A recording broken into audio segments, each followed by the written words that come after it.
So what do you do when your beer is pouring like this and it's got far too much foam? Well, stick around and find out.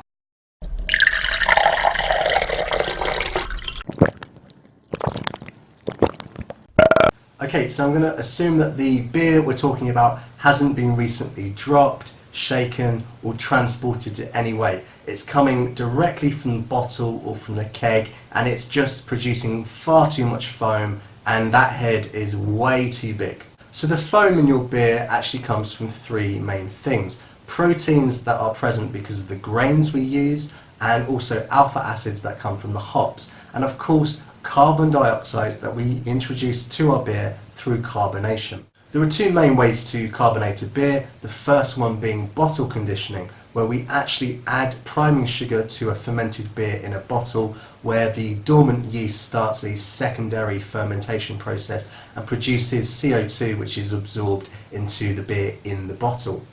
The other way is called forced carbonation, where fermented beer is placed into a keg and then we increase the internal pressure of that keg with CO2, and then that carbon dioxide is actually absorbed into the beer that way. So if you're not too sure about how to do that, you can check out another video I made which is all to do with head retention, and it goes into a little bit more detail with the best ways to bottle condition and force carbonate. So check that video out there. So what can you actually do to fix a beer that you have right now that is just too foamy?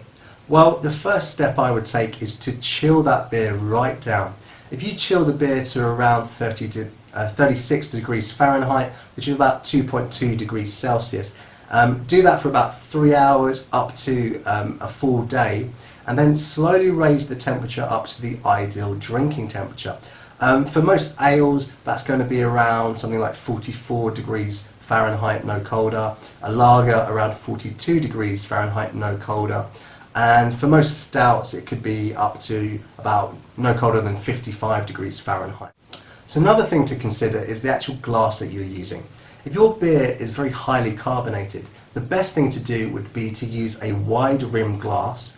That way more of that carbon dioxide can escape, and even if you're pouring the beer and it's very foamy, you're soon going to see it go down to the right sort of level for a normal head for that beer type.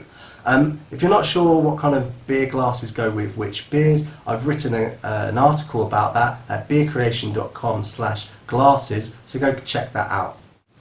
So if chilling the beer and using a different type of glass isn't working for you, then you can consider, especially with bottles, to actually decap those bottles, place the cap on top of the bottle for a few minutes, and then recap it with fresh beer caps. This way you're going to eradicate a lot of that CO2 buildup from the head space, and then when you recap it, you're going to leave enough space for the excess CO2 to fill that, and that should bring it down to the right kind of carbonation level for a normal beer. So if you're kegging your beer and it's coming out too foamy, then it's going to be a problem with the actual internal pressure of your keg.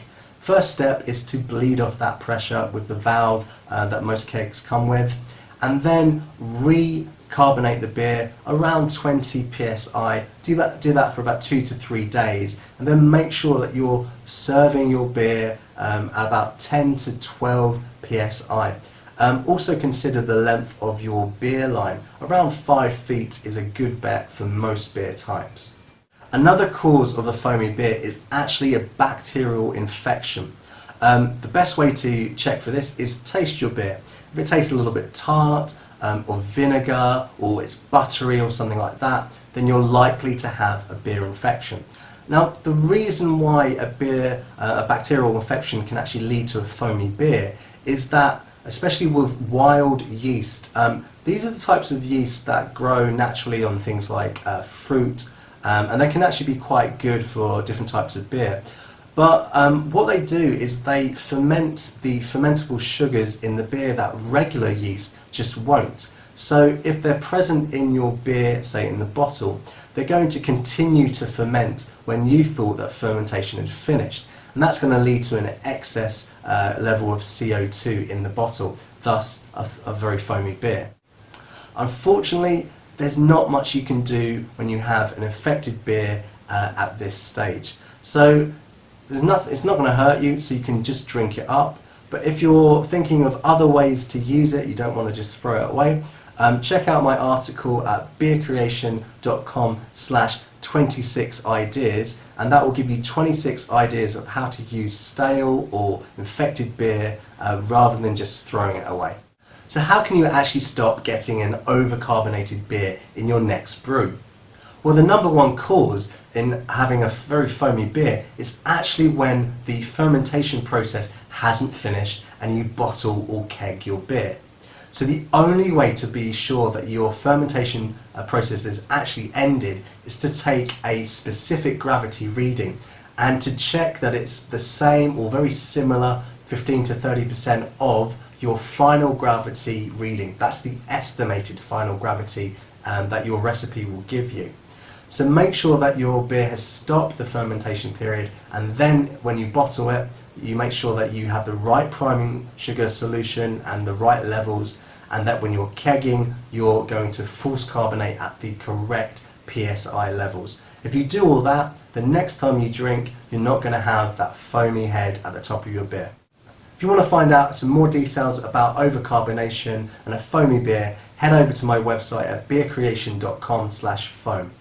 Hopefully you found this video very useful, so consider sharing it with a friend. Don't forget to subscribe to the channel and hit the notification bell. That way you won't miss any of the videos that I upload in the future. So leave me any comments or questions that you have. I'll get back to you. Thanks very much for watching, and I'll see you next time.